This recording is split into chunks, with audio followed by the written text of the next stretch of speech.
ಸ್ನೇಹಿತರೆ ನಮಸ್ಕಾರ. ನಮ್ಮ ನಾಡು ನುಡಿ ಯೂಟ್ಯೂಬ್ ಚಾನೆಲ್ಗೆ ಸ್ವಾಗತ. ಸ್ನೇಹಿತರೆ, ಶ್ರೀ ಸದ್ಗುರು ಚರಿತ ಲೀಲಾಮೃತದ ಅಧ್ಯಾಯ 36 ಪರರ ಮನೆಯ ಅನ್ನವು ಅಗ್ರಾಹ್ಯ. ಕಾಣಗಾಪುರದಲ್ಲೊಬ್ಬ ವಿರಕ್ತ ಬ್ರಾಹ್ಮಣ ಅಸತ್ಯ ಅಪಶಬ್ದಗಳಿಲ್ಲದೆ ಪರಾನ್ನ ಉಣ್ಣದೆ ಕೆಲವೇ ವಿಪ್ರಗೃಹಗಳಲ್ಲಿ ಶುಕ್ಲವರ್ತಿ ಮಾಡಿ ಸತಿಯೊಂದಿಗೆ ನೆಮ್ಮದಿಯಲ್ಲಿ ಜೀವನ ನಡೆಸುತ್ತಿದ್ದನು. ಕಾಣಗಾಪುರವು ಕ್ಷೇತ್ರವಾಗಿ ಬೆಳೆದಿರಲು ಶ್ರಾದ್ದಾದಿ ಕಾರ್ಯ ಮಾಡೇ ವಿಪ್ರರು ಬರುತ್ತಿದ್ದರು. ಪುರದಲ್ಲಿ ವಾಸವಿದ್ದ ದಂಪತಿಗಳ ಕರೆದು ಪಕ್ವಾನ್ನ ದಕ್ಷಿಣೆಯಿಂದ ತೃಪ್ತಿಪಡಿಸುತ್ತಿದ್ದರು. ಸಂತೃಪ್ತ ಹೆಂಗಸರು ವಿಪ್ರೆಯಲ್ಲಿ ವಿವರಿಸಿ ಮುತ್ತೈದೆ ಇದ್ದರೂ ಆ ಭಾಗ್ಯ ಇಲ್ಲೆಂದು ಪತಿಯ ಆಚರಣೆಗೆ ಸತಿ ದೂಷಿಸುತ್ತಿದ್ದಳು. ಆಸೆ ಬುರುಕ ವಿಪ್ರೆ ಮನದಿ ಕೊರಗಿದ್ದಳು. ಧನಿಕ ಬ್ರಾಹ್ಮಣ ಒಂದೊಮ್ಮೆ ಬಂದು ಮಹಾಲಯ ಶ್ರಾದ್ದಕ್ಕೆ ದಂಪತಿಗಳ ಕರೆದನು. ವಿಪ್ರನು ಒಪ್ಪದೆ ಸತಿಗೆ ಅನುಮತಿಸಿರೆ ದಂಪತಿಗಳು ಮಾತ್ರವೇ ಧನಿಕ ನಡೆದಿದ್ದನು. ಖಿನ್ನಳಾದ ನಾರಿ ಗುರುವಲ್ಲಿಗೆ ಬಂದು ಪತಿಯ ಒಪ್ಪಿಸಿ ಎಂದು ಕೈ ಮುಗಿದು ನಿಂತಳು.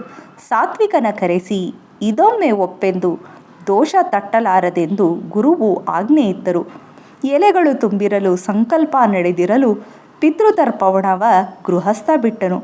ಆಸೆ ಬುರುಕ ನಾರಿ ತುತ್ತು ಬಾಯಿಗಿತ್ತಿರೆ ಕಣ್ಣಿಗೆ ಕಂಡವು ಅಸಹ್ಯ ದೃಶ್ಯವು. ಹಂದಿ ನಾಯಿಗಳು ಎಲೆಗೆ ಬಾಯಿ ಹಾಕಿರೆ ಪಕ್ವಾನ್ನ ಬಿಟ್ಟು ವಿಪ್ರೆ ಕೈ ತೊಳೆದಳು. ನೆಪವೊಂದ ಒಡ್ಡಿ ಸಾತ್ವಿಕನು ಎದ್ದು ಗುರುಗಳ ಬಳಿಗೆ ಸತಿಯ ಕರೆ ತಂದರು. ವ್ರತದ ಭಂಗಕ್ಕೆ ಪ್ರಾಯಶ್ಚಿತ್ತ ಏನೆನ್ನಲು ಅವಳಾಸೆಗೆ ನಿನ್ನೊಪ್ಪಿಗೆಗೆ ಪಾಪ ಇಲ್ಲೆಂದರು. ಧರ್ಮ ಸೂಕ್ಷ್ಮ ಮಾತೆಂದು ಒಪ್ಪಿತವಿರುವ ಪರಾನ್ನ ಭಕ್ಷಣೆಯ ಉಪದೇಶ ಮಾಡಿದರು.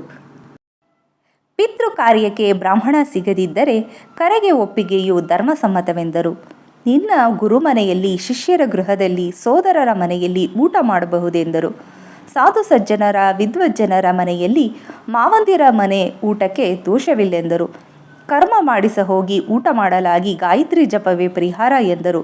ಪರಾನ್ನ ವ್ರತಕ್ಕೆ ಧರ್ಮಸಮ್ಮತವಾದ ಎಂಥವರ ಮನೆ ಅನ್ನ ಅಗ್ರಾಹ್ಯವೆನ್ನಲು ಮಾತಾಪಿತರಿಂದ ಸೇವೆ ಪಡೆದಿರುವವನ ಮನೆ, ಧನಲೋಭಿಯಾದವನ, ಶಸ್ತ್ರ ಧರಿಸುವವನ ಮನೆ, ಕುಸ್ತಿಪಟು, ಗರ್ವಿಷ್ಠ, ಬಹಿಷ್ಕೃತನ ಮನೆ, ಯಾಚಕ ವೃತ್ತಿಯವನ, ಪರನಿಂದಕನ ಮನೆ, ದುರಾಚಾರಿ ಶಿಷ್ಯರಿರುವ ಗುರುವ ಮನೆಯಲ್ಲಿ, ಪತಿಪತ್ನಿಯರು ದೂರಾದವರ ಮನೆಯಲ್ಲಿ, ವ್ಯಭಿಚಾರಿ, ಡಾಂಬಿಕ, ತಾಮಸಿ, ನಿಷ್ಕರುಣಿ, ಭಿಕ್ಷುಕ, ಅವ್ಯವಹಾರಿ, ಭಗವಂತನ ಸ್ಮರಿಸದವ, ಕುಲದೈವ ಕಡೆಗಣಿಸಿದವ, ಮಾತಾಪಿತರ ಮರೆತವ, ಪಿತೃಕರ್ಮ ಮಾಡದವ, ಗುರುನಿಂದಕನ ಮನೆಯಲ್ಲಿ, ಅನ್ಯ ಜಾತಿಗೆ ಶರಣಾದವ, ಅಡುಗೆ ವೃತ್ತಿಯವ, ಸ್ವಜನ ದ್ವೇಷಿ, ಶೂದ್ರರಿಗೆ ವೇದ ಕಲಿಸುವವನು, ಸ್ನಾನವಿಲ್ಲದೆ ಭಂಜಿಸುವವನ, ಪರಸ್ತ್ರೀ ಸಹವಾಸಿ, ಹಣಕ್ಕಾಗಿ ಜಪಾನುಷ್ಠಾನ ಮಾಡುವವನ ಮನೆಯಲ್ಲಿ ಸೂತಕದ ಮನೆಯೂಟ ನಿಷಿದ್ಧವೆಂದರು. ಅನಾಚಾರಿ ಮನೆಯಲ್ಲಿ ಭೋಜನ ಬೇಡೆಂದರು. ಆಚಾರ ಭ್ರಷ್ಟತೆಯೇ ದಾರಿದ್ರ್ಯಕ್ಕೆ ದಾರಿಯೆಂದು ಪರಾನ್ನ ತ್ಯಜಿಸುವುದೇ ಯುಕ್ತವೆಂದು ಹೇಳಿದರು. ಆಚಾರ ನೀತಿಗಳು ವಿಪ್ರರಿಗೆ ಹೇಗೆನ್ನಲು ಪರಾಶರರು ಮುನಿಗಳಿಗೆ ಹೇಳಿದ್ದ ವಿವರಿಸಿದರು. ಬೆಳಕು ಮೂಡುವ ಮುನ್ನವೇ ಏಳಬೇಕೆಂದು, ಗುರು ತ್ರಿಮೂರ್ತಿಗಳನ್ನು ಸ್ಮರಿಸಬೇಕೆಂದರು. ಇಷ್ಟದೈವ ಸ್ಮರಿಸುತ್ತಾ 2 ಸಲ ಆಚಮನ ಆಕಳಿಕೆ ಸೀನಿದಾಗ, ಅಮಂಗಳ ಕಂಡಾಗ ಬಹಿರ್ದಶಾ ಕಾಲಕ್ಕೆ ಜನಿವಾರ ಬಲಗಿವಿಗೆ ಹಾಕಿ ದ್ವಿಆಚಮನದಿಂದ ಶುದ್ಧನಾಗಬೇಕೆಂದರು. ಬ್ರಾಹ್ಮಣನ ಬಲಗಿವಿಯಲ್ಲಿ 7 ದೇವತೆಗಳಿದ್ದು ಆಚಮನಕ್ಕೆ ನೀರು ಹತ್ತಿರವಿದ್ದಾಗ ಬಲಗಿವಿ ಮುಟ್ಟಿಕೊಂಡು ಆಚಮನವೆಂದರು. ನಿಂತು ಮಲಮೂತ್ರ ವಿಸರ್ಜನೆ ಮಹಾಪಾಪವೆಂದರು.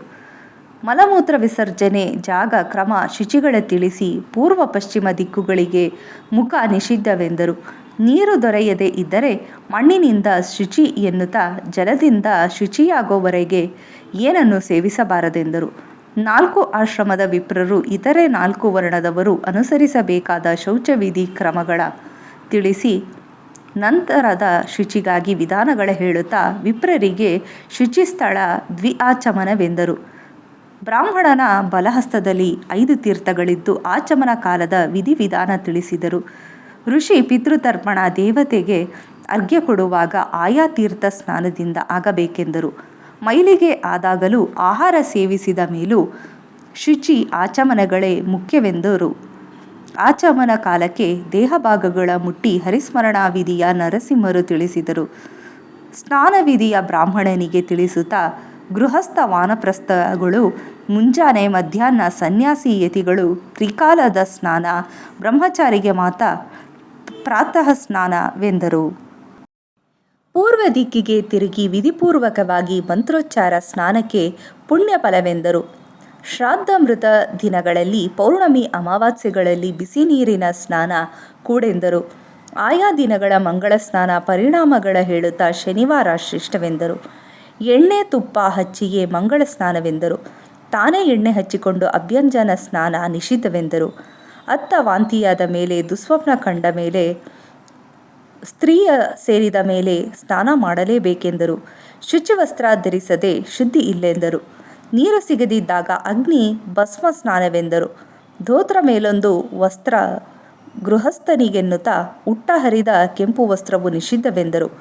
ಸನ್ಯಾಸಿ ಋಷಿಗಳಿಗೆ ಕಾಷಾಯ ವಸ್ತ್ರವೆಂದು ನಾನಾ ವಸ್ತ್ರಾವರಣ ವಿಧಿಯ ತಿಳಿಸಿದರು. ಮಂತ್ರವಿಧಾನ ಪೂರ್ವಕ ಭಸ್ಮಧಾರಣೆ ಎನ್ನುತ್ತಾ ಭಸ್ಮ ಇಲ್ಲದಿದ್ದರೆ ಗೋಪಿಚಂದನವೆಂದರು. ಒಂದೊಂದು ಬೆರಳಿನಿಂದ ಹಚ್ಚಿದ ಭಸ್ಮಕ್ಕೆ ಇರುವ ಶಕ್ತಿ ಪರಿಣಾಮಗಳ ಬ್ರಾಹ್ಮಣರಿಗೆ ಹೇಳಿದರು. ಉಗುರಿನಿಂದ ಧಾರಣೆ ಮಹಾಪಾಪವೆನ್ನುತ್ತಾ ಹೆಬ್ಬೆರಳು ದೇಹಬಲ, ನಡುವು ಆಯುಷ್ಯವೃದ್ಧಿ, ಅನಾಮಿಕದಿಂದ ಧಾರಣೆ ಅನ್ನ ಸೌಖ್ಯ ಹೆಚ್ಚುವುದೆಂದು, ಕಿರುಬೆರಳ ಧಾರಣೆ ಮುಕ್ತಿದಾಯಕವೆಂದರು. ಗಾಯತ್ರಿ ಜಪ ವಿಧಿಗೆ ಸ್ಥಳ ಆಸನಗಳ ತಿಳಿಸುತ್ತಾ ಅದರ ಫಲಗಳ ತಿಳಿಸಿ ವ್ಯಾಘ್ರಾಸನಕ್ಕೆ ಮೋಕ್ಷವೆಂದರು. ತ್ರಿಕಾಲದಲ್ಲಿ ಜಪಮಾಲೆ ಹಿಡಿದವ ಎಣಿಕೆ ಕ್ರಮ, ಆಶ್ರಮಕ್ಕೆ ತಕ್ಕಂತೆ ಜಪದ ಸಂಖ್ಯೆ ಹೇಳಿದರು. ಸೂತ್ರಕಾರರು ಹೇಳಿದಂತೆ ಗಾಯತ್ರಿ ಉಪಸ್ಥಾನವೆಂದು ಮೈತ್ರ, ಸೌರ, ವಾರುಣ ಮಂತ್ರಗಳು ತ್ರಿಕಾಲದಲ್ಲೆಂದರು. ಉಪಾಸನೆ ವಿಧಿಯು ಗೃಹಸ್ಥನಿಗೆ ಮುಖ್ಯವೆಂದು ಪರಾಶರರ ಸ್ಮೃತಿಯನುಸಾರ ವಿಧಿಗಳ ವಿವರಿಸಿದರು.